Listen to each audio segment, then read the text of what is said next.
Selamat pagi, saudara yang dikasihi Tuhan. Apa kabar?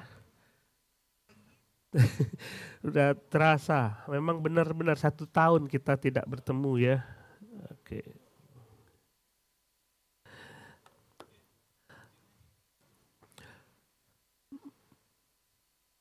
Kalau minggu lalu, kalau saudara mendengarkan khotbah yang kita sampaikan baik di sini maupun secara streaming, saudara melihat ada tantangan yang kita dengar tahun ini, kira-kira apa yang harus terjadi dalam tahun ini, yang harus saudara lakukan sebagai umat Tuhan. Maka dalam ibadah yang kedua tahun ini pun saya akan memberikan kepada saudara sebuah tantangan juga. Jadi 2 kali ibadah tentang sebuah tantangan. Sebelumnya mari kita tunduk kepala dan kita berdoa mohon pimpinan Tuhan. Bapa di surga, kami datang kepadamu, kami ingin mendengarkan firman Tuhan supaya kami terus dibangun, dikuatkan, disegarkan oleh Tuhan. Dan kami ingin Engkau berbicara kepada kami secara pribadi, karena kami memiliki kebutuhan-kebutuhan rohani yang sangat berbeda satu sama lain. Tapi Tuhan ingin menghendaki satu hal terjadi dalam hidup kami, supaya setiap tahun kami mengalami pertumbuhan dan menghasilkan buah. Bapak terima kasih, berbicaralah kepada kami. Di dalam nama Tuhan Yesus kami berdoa. Amin.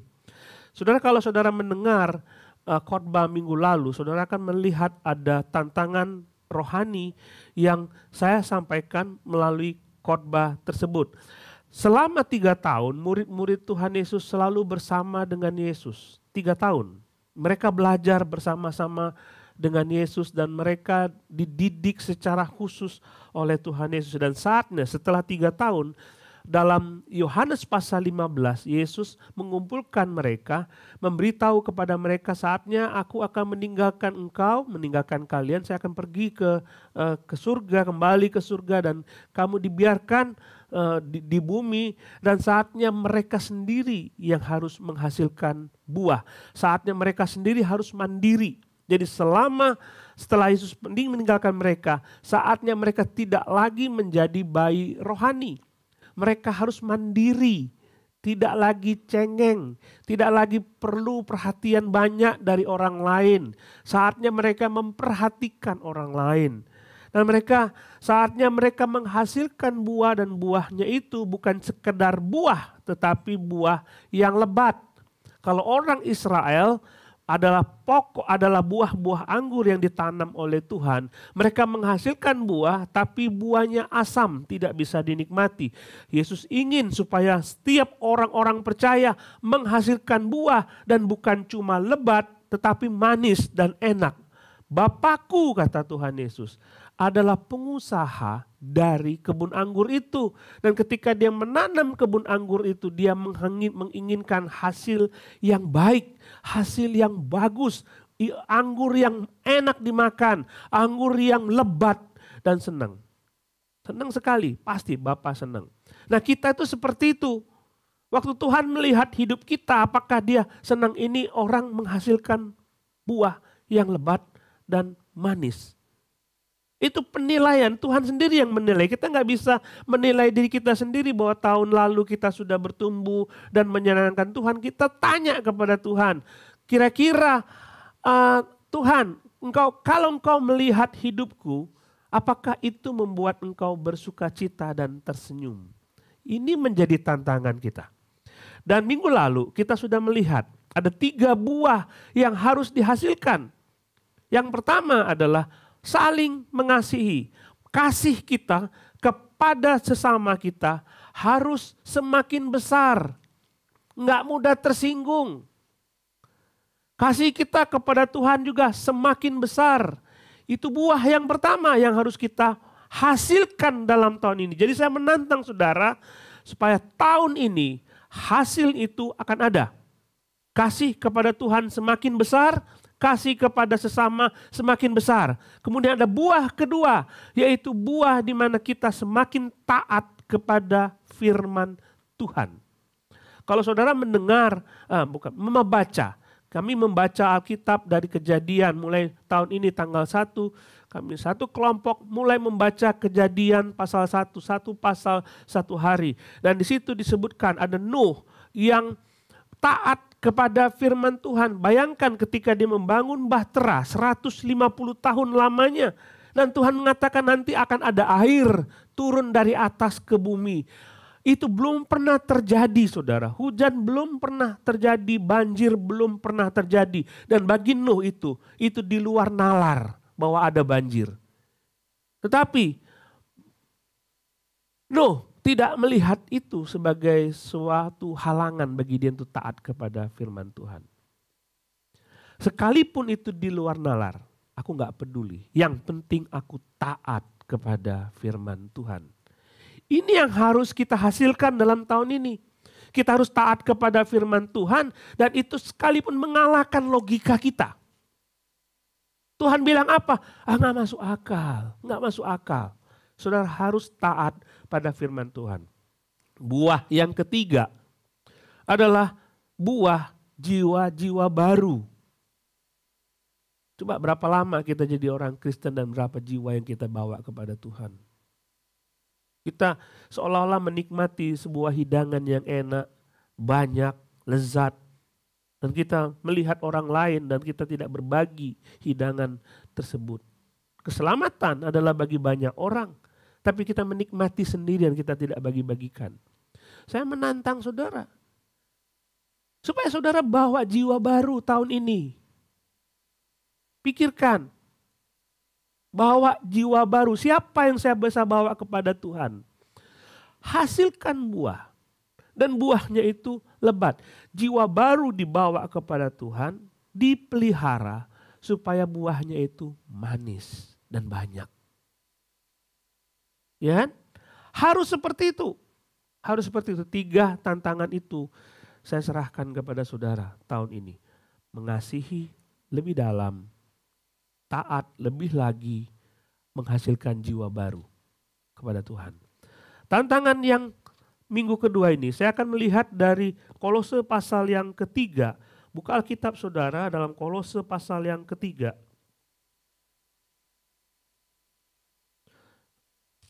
Kolose pasal yang ketiga. Sebenarnya kita akan membahas ini semua bagian dari Kolose pasal ketiga, satu pasal, tapi saya ingin mengajak saudara pembukaan saja dari Kolose pasal 3 ayat 1 sampai 4. Saya mengajak saudara melihat membaca Kolose pasal 3 ayat 1 sampai yang keempat. Firman Tuhan berkata, "Karena itu kalau kamu dibangkitkan bersama dengan Kristus, carilah perkara yang di atas, di mana Kristus ada, duduk di sebelah kanan Allah. Pikirkanlah perkara yang di atas, bukan yang di bumi. Sebab kamu telah mati dan hidupmu tersembunyi bersama dengan Kristus di dalam Allah. Apabila Kristus yang adalah hidup kita menyatakan diri kelak, kamu pun akan menyatakan diri bersama dengan Dia di dalam kemuliaannya."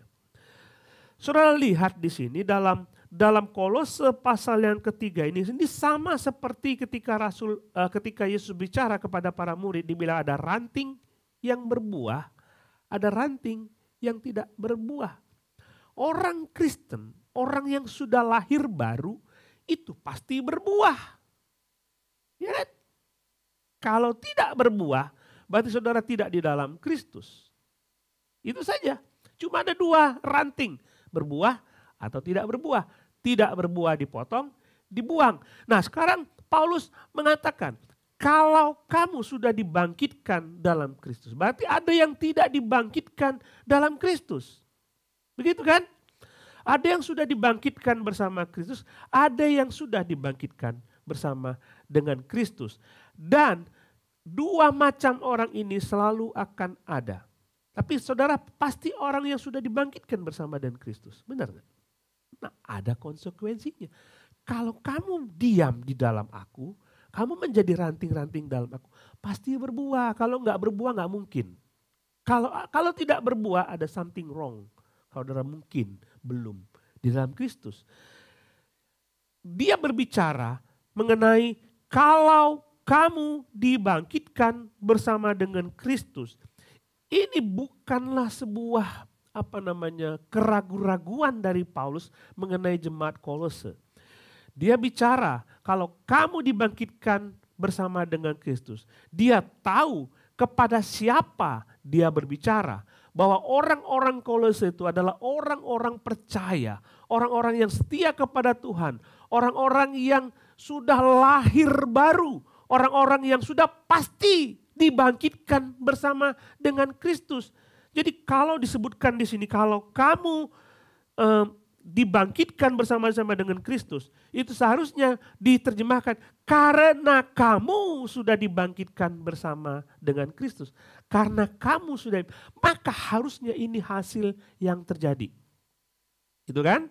Sama seperti kalau kamu diam dalam aku, maka kamu akan berbuah. Nah sekarang kalau kamu sudah dibangkitkan bersama dengan Kristus, inilah yang pasti akan muncul. Kalau ini tidak muncul, something wrong with your life. Something wrong in you. Ada sesuatu yang salah dalam dirimu. Kamu belum dibangkitkan bersama dengan Kristus. Jadi tantangan saudara, kita akan coba saat ini untuk memeriksa tahun 2022 untuk menjadi pijakan kita di tahun 2023. Ada hal-hal yang kita inventarisasi di dalam tahun 2022 yang sebenarnya harus kita buang. Barang-barang ini harus kita buang. Lalu ada sesuatu yang kita pikir ini harus kita pertahankan. Ada salah seorang jemaat saya dulu waktu saya di Grogol. Dia renovasi total rumahnya. Saya lihat, ini masih bagus bu rumah, ini barang semua. Pak, ganti tahun, ganti tema. Jadi sofanya ganti tema, semuanya diganti. Dan ketika melihat gudang, saudara pasti pernah cuci gudang. Punya gudang mungkin di rumah, dan saudara bongkar situ ada barang-barang lama yang mungkin saudara lihat, ini tidak terpakai. Saya buang. Oh ini masih bisa saya pakai, saya simpan. Selalu ada seperti itu. Saudara, saya perlu berapa tahun-tahun untuk membuang satu benda yang ini pasti kepakai. Udah saya simpan. Tahun depan saya lihat lagi gudangnya. Oh ini pasti kepakai. Ini barang yang sama. Rupanya tidak kepakai juga. Tahun depan ini pasti kepakai. Akhirnya sudah 5 tahun saya buang itu barang. Pasti nggak kepakai lagi. Pasti ada sesuatu yang dibuang, pasti ada sesuatu yang disimpan. Benar kan? Nah, demikian pula dengan keadaan rohani kita. Kita sudah melewati 22 tahun, 1 tahun. Ada suatu kebiasaan-kebiasaan yang menurut kita sebenarnya nggak bagus. Tidak sesuai dengan tujuan ilahi. Kamu sudah dibangkitkan, mestinya ada sesuatu yang kamu simpan itu yang bagus, yang kamu pelihara. Dan kita akan inventaris. Ada banyak kebiasaan-kebiasaan rohani yang bisa kita simpan terus, padahal Tuhan tidak suka itu ada di dalam hidup kita. Mesti kita buang. Dan ada sesuatu kebiasaan rohani yang mestinya ada dalam hidup kita. Dan kita harus kembangkan. Jadi ini tantangan saya bagi saudara di tahun 2023 supaya ada sesuatu yang saudara pertahankan, yang bagus. Tapi ada sesuatu yang harus saudara buang dan tidak berguna lagi. Kalau kamu sudah dibangkitkan bersama dengan Kristus, carilah perkara di atas. Kalau memang kamu ada di dalam Yesus, kamu cari perkara di atas. Dia nggak bicara mengenai orang yang tidak di dalam Kristus. Karena orang yang tidak di dalam Kristus tidak mungkin cari perkara di atas. Perkara surgawi. Nggak mungkin. Bagaimana dia bicara berpikir mengenai hal-hal yang bersifat surgawi. Padahal dia sendiri tidak percaya kepada Yesus. Logikanya di situ. Kalau kamu ada di dalam Kristus, ada konsekuensi logis. Kamu seharusnya cari perkara di atas. Kamu sudah dibangkitkan. Mari kita lihat Roma pasal 6 ayat 3 dan 4. Roma pasal 6 ayat 3 dan 4. Atau tidak tahukah kamu bahwa kita semua telah dibaptis dalam Kristus, telah dibaptis dalam kematiannya, dan dengan demikian kita telah dikuburkan bersama-sama dengan Dia oleh baptisan dalam kematian, supaya sama seperti Kristus telah dibangkitkan dari antara orang mati dan oleh kemuliaan, demikian juga kamu hidup dalam hidup yang baru, bukan hidup lama lagi. Roma pasal 6:3 ini bicara tidak mengenai baptisan air. Ini bicara mengenai baptisan roh, di mana seorang sudah didiami oleh roh. Dan seharusnya orang yang didiami oleh roh, pancaran dari Roh Kudus itu keluar dari dirinya dan itu terlihat oleh orang lain. Dengan hidup yang baru, bukan hidup yang lama. Harusnya itu terjadi dalam hidup kita. Yesus mengatakan kepada para muridnya, kepada setiap orang di khotbah di bukit, kota yang terletak di atas gunung tidak mungkin tidak terlihat. Kalau kamu menjadi muridku, terangmu tidak mungkin tidak terlihat. Mengerti maksudnya? Ini setiap orang yang sudah dibangkitkan dalam Kristus Yesus, seharusnya ini yang nampak, bukan ini. Inilah persoalan yang terjadi dalam jemaat Kolose. Mereka menjadi orang Kristen sudah sekian lama, tapi tabiatnya adalah tabiat manusia lama. Seperti orang yang tidak kenal dengan Tuhan.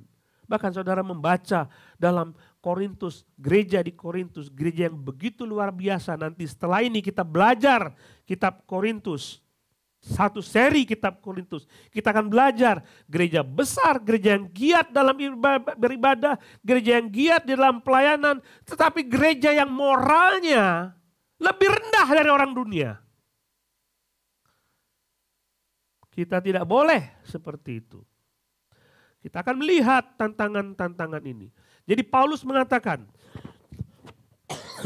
kalau kamu dibangkitkan dalam Kristus Yesus, carilah perkara di atas. Cari. Ini menuntut kita untuk bergerak aktif, melakukan sesuatu supaya itu dapat. Itu yang disebut dengan sanctification, pengudusan. Kita harus mencari untuk dapat hal-hal sesuatu yang bersifat ilahi. Bukan diem. Kan Tuhan yang mengerjain Pak Pendeta. Saya diem saja. Kalau tidak terjadi apa-apa, Tuhan yang disalahkan. Enggak bisa. Aktif melakukan sesuatu supaya perkara-perkara surgawi terjadi dalam hidup kita. Cari. Kalau kita bicara cari duit kan kita mencoba untuk pergi pagi, bangun pagi-pagi kita. Mencoba dengan keringat kita bahkan pulang sampai malam supaya kita punya untung banyak, kita punya duit banyak. Tapi dalam perkara rohani kita kadang-kadang kurang effort, kurang usaha. Ini yang terjadi dalam hidup orang Kristen. Nanti kita akan coba jabarkan apa yang harus kita pertahankan. Mungkin saudara merasa bahwa ini saya sudah coba Pak Pendeta, tapi nggak bisa. Kurang usaha. Merasa udahlah, nggak bisa lah, nggak bisa dipertahankan. Saya nggak bisa ke sana lah. Saya nggak seperti orang lain. Perintah ini bukan cuma untuk perintah bagi orang-orang yang disebut dengan rohaniwan, pendeta. Tapi perintah ini adalah perintah kepada orang-orang Kristen. Ini perintah, bukan opsi. Bukan opsi. Jadi kamu mencari perkara-perkara di atas itu adalah perintah. Ini mesti ditegaskan. Kalau Tuhan memberitahukan kepada kita mengenai sesuatu, ini perintah. Sama seperti seorang tentara. Di mana jenderalnya mengatakan lakukan ini, dia harus lakukan itu. Kalau dia tidak lakukan itu, dia bersalah. Kita kadang-kadang kurang tegas. Saya pernah lihat nonton film, entah ini benar atau tidak ya. Ini ada seorang orang pemimpin ninja.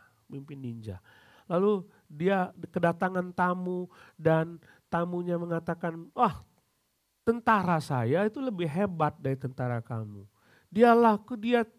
Saya suruh apa saja dia mau. Oh iya, dan pemimpin ninja ini mengatakan, oke, sini. Dia panggil anak buahnya dan dia lihat ada jurang yang dalam. Kamu lompat ke ninjanya, anak buahnya. Apapun perintah. Itu perintah, bukan opsi, nggak ada tawar-tawar. Jadi carilah perkara di atas. Ini adalah perintah. Lakukan, usahakan semaksimal mungkin. Bayangkan ini pagi, siang, malam. Jadi kalimat ini adalah kalimat yang berbentuk continuous, bukan ya kalau kamu lakukan sekarang, besok nggak apa-apa, bulan depan nggak apa-apa, enggak. Pagi, siang, malam, 24 jam, ini harus menjadi usaha kita. Terus menerus, carilah perkara di atas. Dan Paulus menegaskan ini supaya kita belajar dan mencari perkara-perkara di atas. Nah, apa yang harus kita lakukan? Jadi ada perkara di atas, ada perkara di bumi. Perkara di atas itu yang harus kita pertahankan, perkara di bumi yang harus kita buang. Sifat-sifat duniawi yang harus kita buang, tapi sifat-sifat surgawi yang harus kita pertahankan. Dari pasal 3, Paulus akan mencatat itu semua. Dan ini sangat sederhana. Saudara, kalau saya tampilkan di sini, saudara lihat seperti cermin saja. Itu aku bukan. Aku sudah melakukan itu bukan. Saudara tinggal introspeksi. Saya tidak tahu di mana kelemahan saudara. Saya tidak tahu saudara kuatnya di mana. Tapi saudara lihat itu sendiri. Ini saya bukan. Kalau ini mesti saya buang. Pengorbanan apa yang harus saya lakukan? Karena begini kadang-kadang orang menyimpan dosa itu. Dibuang sayang. Oh, itu bukan kamu. Kalian orang Kristen, kalian orang yang sudah diselamatkan. Semestinya dosa itu dibuang jauh-jauh. Inilah kesulitan kita sebagai orang-orang percaya. Kita harus hidup rohani. Tapi kita tinggal di dalam dunia. Kalau kamu hidup duniawi, sebagai orang-orang yang sudah diselamatkan, kamu tidak ada bedanya dengan orang-orang di dunia. Kamu tegas bahwa kamu adalah muridku, beda sesama yang lain.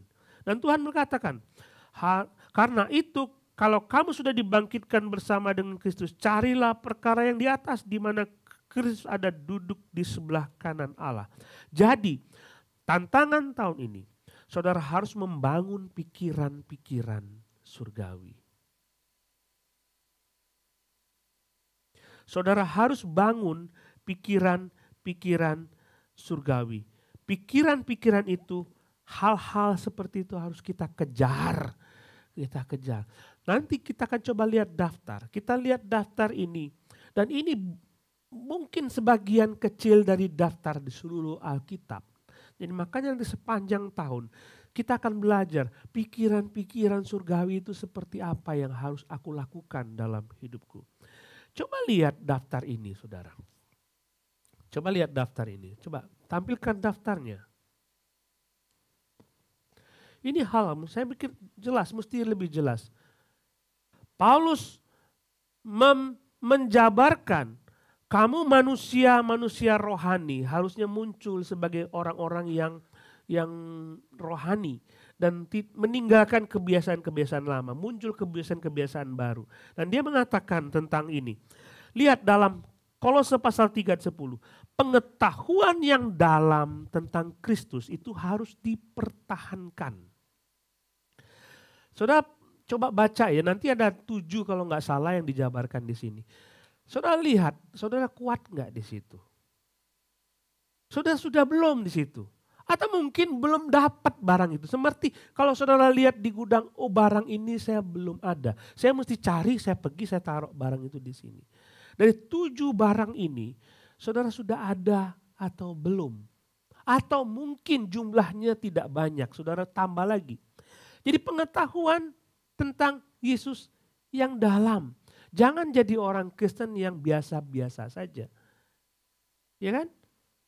Saya pernah cerita, ada orang memimpin renungan di sebuah rumah dan dia membuka khotbah di bukit Matius pasal yang ke-6.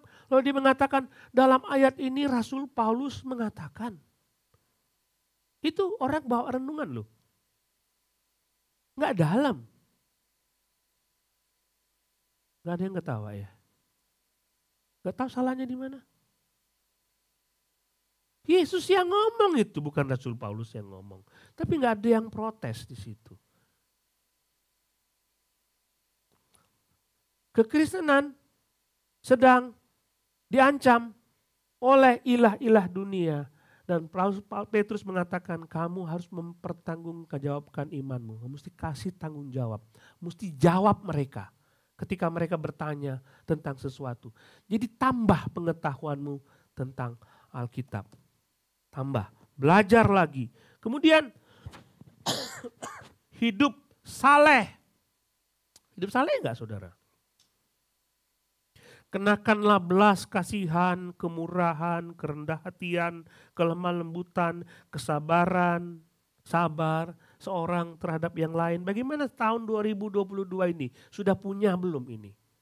Ada enggak? Ini mesti dipertahankan di tahun 2023. Kemudian disebutkan di situ, ketekunan dalam pelayanan, itu salah ketik ya. Ketekunan di dalam pelayanan. Saudara di situ disebutkan kamu dengan segala hikmat mengajar, menegur, itu kan pelayanan. Nah kita introspeksi pelayanan kita 2022. Ya saya tahu tugas saya ini. Tapi kadang-kadang kita ya enggak perlu bekasih maksimal lah. WL apa segala macam ya.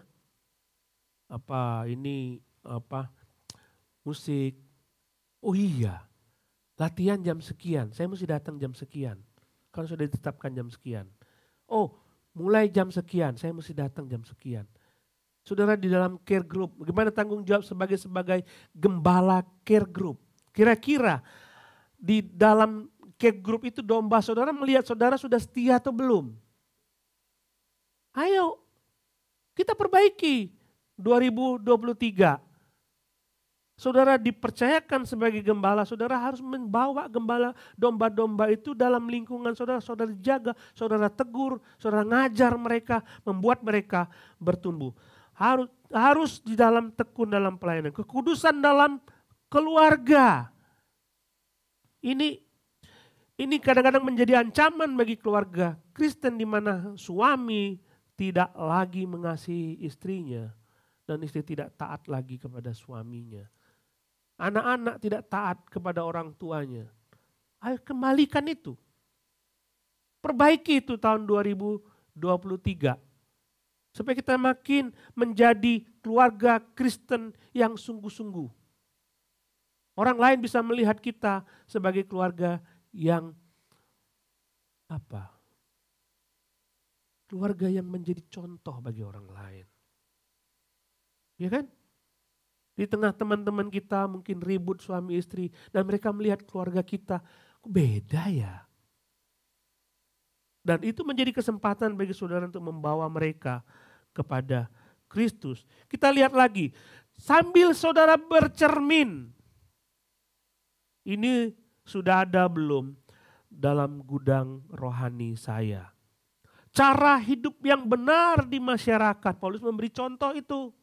Mengenai seorang karyawan yang selalu On time kalau kerja, tidak tidak korupsi waktu, kerja dengan benar. Dia kasih tahu mengenai seorang Tuhan, kamu mengasihi karyawanmu, perhatikan kesejahteraan mereka. Paulus memberi contoh itu. Bertekun dalam doa. Berapa jam, berapa menit, berapa sehari saudara berdoa, berapa lama saudara berdoa, apa yang saudara doakan? Masih tekun gak di dalam doa? Menangkan jiwa. Tahun ini saya akan coba untuk mengingatkan terus setiap minggu. Ayo, catat teman di sekitarmu yang belum percaya kepada Kristus. Mungkin anggota keluargamu belum percaya kepada Kristus. Catat dan doakan mereka untuk bawa kepada Yesus. Wah, Yesus pasti happy dan senang sekali. Saudara akan terus diberkati. 7 ini harus dipertahankan. Tapi kalau 7 ini ada sesuatu yang belum saudara miliki, harus cari. Cari. Pak, berat itu 7. No opsi. Ini perintah. Cari. Nggak bisa Pak, no opsi. Cari. Lakukan itu. Toh saudara ingin kan membuat Yesus tersenyum melihat hidup saudara? Mau kan? Melihat Allah bangga dengan hidup saudara? Ya kan? Jadi saya ingat waktu pacaran dulu ya. Pacar saya, sekarang jadi istri saya, bilang, kamu ya tiap hari harus datang. Waduh, mana ada orang pacaran kayak gitu. Datang tuh seminggu sekali. Tiap hari datang, aduh gimana. Tiap hari saya harus datang. Capek pulang kerja, iya. Tapi saya ingin dapat dia kok. Jadi tiap hari saya datang, saya usahakan. Hujan ya hujan. Pulang malam ya pulang malam, tiap hari. Saya harus datang demi mendapatkan dia. Ya kan? Cuma kalau saya enggak lah, seminggu sekali lah, kita ketemu di gereja saja seminggu sekali. Oh no. Kamu tiap hari mesti datang untuk mendapatkan seorang calon istri, berjuang dengan luar biasa. Ini untuk menyenangkan Tuhan. Seberapa besar perjuanganmu? Ayo kita pikir. Saya mau saudara, ini sudah saya share.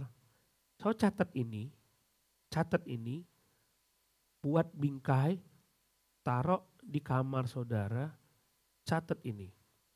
Mana yang mesti saya perjuangkan dan cari. Mungkin ketika saudara mencari ini, memperjuangkan ini, harus ada pengorbanan. Harus ada pengorbanan.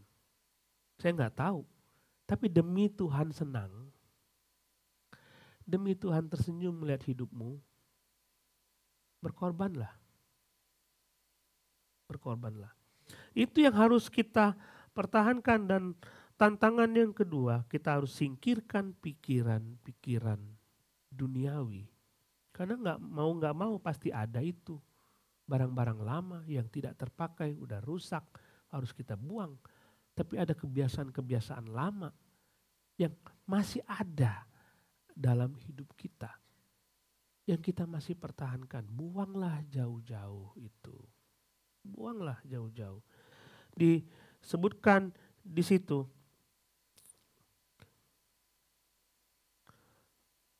Ayat yang kelima, coba kita lihat Kolose pasal yang ketiga, ayat yang kelima.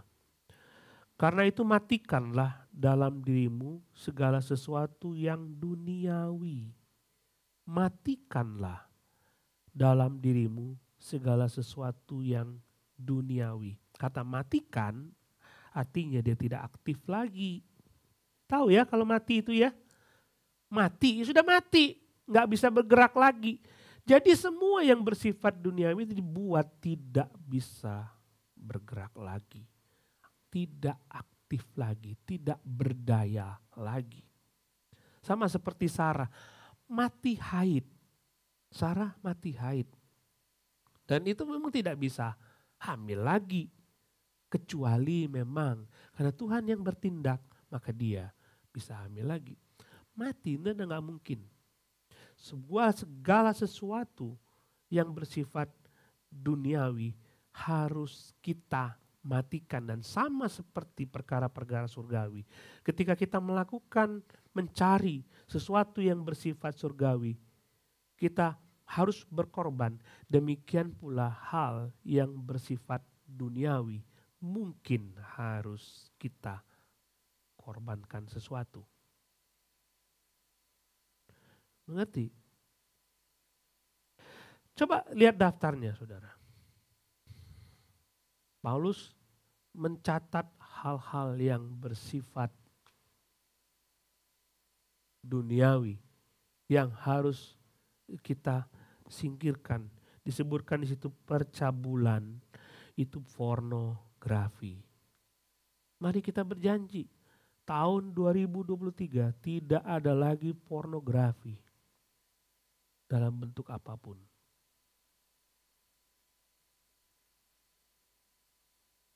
Buang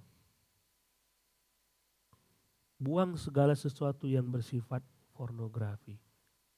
Saya tahu banyak yang kecanduan ini. Tapi kalau misalnya dapat pornografi itu dari internet, mungkin saudara bilang, saya mesti berjuang supaya pornografi hilang, tapi sukar sekali karena ada internet. Ekstrimnya, jangan ada internet. Bisa nggak? Pakai HP jadul. Latihan. Supaya kebiasaan-kebiasaan rohani yang bagus muncul dalam hidup saudara. Nggak ada lagi pornografi. Nggak ada pikiran kotor. Yesus mengatakan jika kamu memandang perempuan dan menginginkannya, kamu udah berzina dalam hatimu. Nggak ada pikiran kotor. Buang itu. Saya mau saudara ini juga didaftar. Taruh di meja kerja saudara. Dan perjuangan untuk dapat menyingkirkan itu. Kemudian hawa nafsu, ini ada penyimpangan seksual. Orang-orang yang melakukan kegiatan seksual di luar kebiasaan norma-norma yang berlaku. Mesti disingkirkan. Kayaknya nggak ada di sini ya. Tapi siapa tahu, saudara mesti buang itu. Nafsu jahat, keinginan untuk melakukan sebuah kejahatan. Karena ada orang yang merancangkan kejahatan di kamarnya. Besok saya mau melakukan ini buat biar dia kapok gitu. Ini kayak gitu yang terjadi. Kemudian keserakahan, greedy. Nggak pernah puas. Ya, kemudian marah.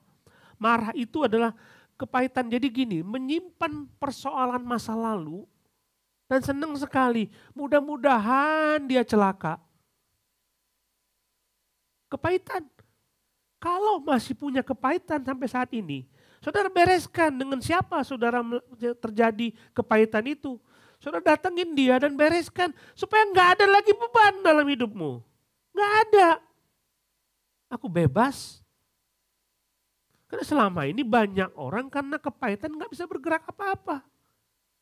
Kebencian kepada orang lain yang disimpan terlalu dalam bertahun-tahun dan tidak pernah beres. Buang itu jauh-jauh. Sebelum Januari berakhir semua singkirkan. Singkirkan itu. Geram, marah besar. Kalau ketemu dengan teman-teman kita gampang sekali marah. Marahnya bukan marah mengasihi, marah penuh dengan kebencian.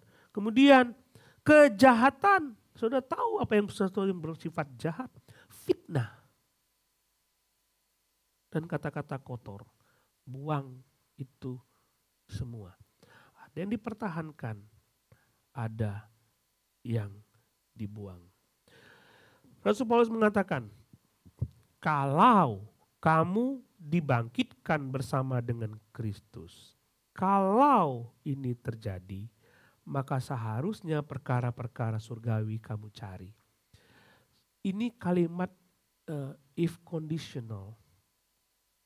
Suatu kondisi terjadi, maka kondisi lain akan terjadi. Kalau saya makan banyak, sudah pasti saya kenyang. Itu kan if conditional. Kalau kita berjemur di bawah matahari, pasti kita berkeringat dan kita pasti panas. Itu ya, kalau kamu sudah dibangkitkan bersama dengan Kristus, maka ini yang harus terjadi. Menyingkirkan hal-hal yang bersifat duniawi dan memelihara perkara-perkara surgawi. Ada satu cerita tentang sebuah patung. Ada patung, yaitu novel. Ada suatu cerita beberapa sekelompok pemuda berduduk di bawah patung itu dan bercengkrama satu sama lain. Lalu datanglah seorang penyapu jalan, penyapu taman, dan melihat mereka bercengkrama dan bilang kepada pemuda-pemuda tersebut, mengatakan, ini patung sedang tidur. Patung sedang tidur. Oh iya Pak, ini patung tidur. Padahal patung gak ada yang tidur. Patung tidur. Tapi nanti tiap malam pergantian tahun jam 12 malam ketika patung itu mendengar petasan, mendengar kembang api, dia bangun. Hah? Pemuda-pemuda ini kaget. Jadi tiap jam 12 malam, 31 Desember jam 12 malam, ketika patung ini mendengar petasan, dia bangun. Jadi kebetulan mau tahun baru, pemuda ini nggak sama teman-teman yang lain.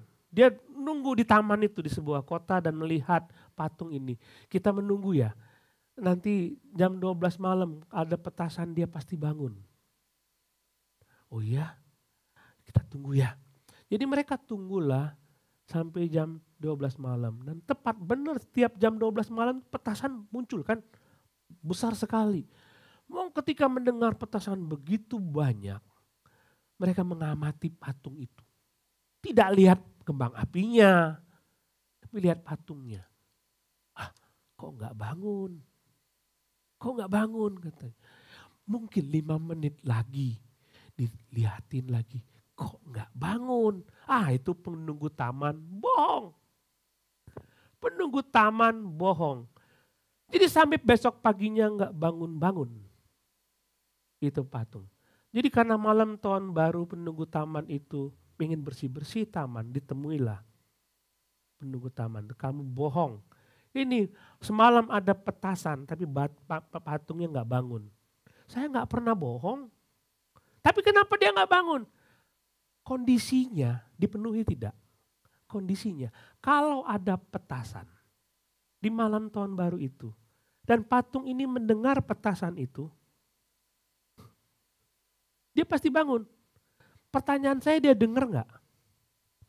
Nggak bisa dengar kan patung? Patungnya nggak bisa dengar, berarti patung nggak bisa bangun. Patung nggak bangun karena kondisi berawal tidak dipenuhi oleh si patung itu. Dia nggak bangun. Saudara-saudara, orang Kristen sudah dibangkitkan bersama dengan Kristus. Saudara sudah bangun. Sehingga bisa mendengar suara Tuhan. Kalau sudah bangun tidak dengar suara Tuhan, aneh. Bisa dengar. Sudah tahu apa yang Tuhan mau dalam hidupmu. Kalau kamu sudah dibangkitkan, kondisi pertama sudah dipenuhi, maka carilah.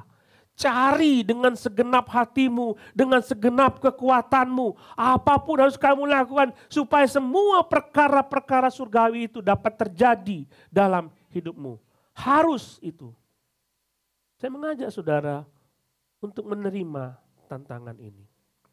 2 minggu saya menantang saudara dalam tahun 2023 ini.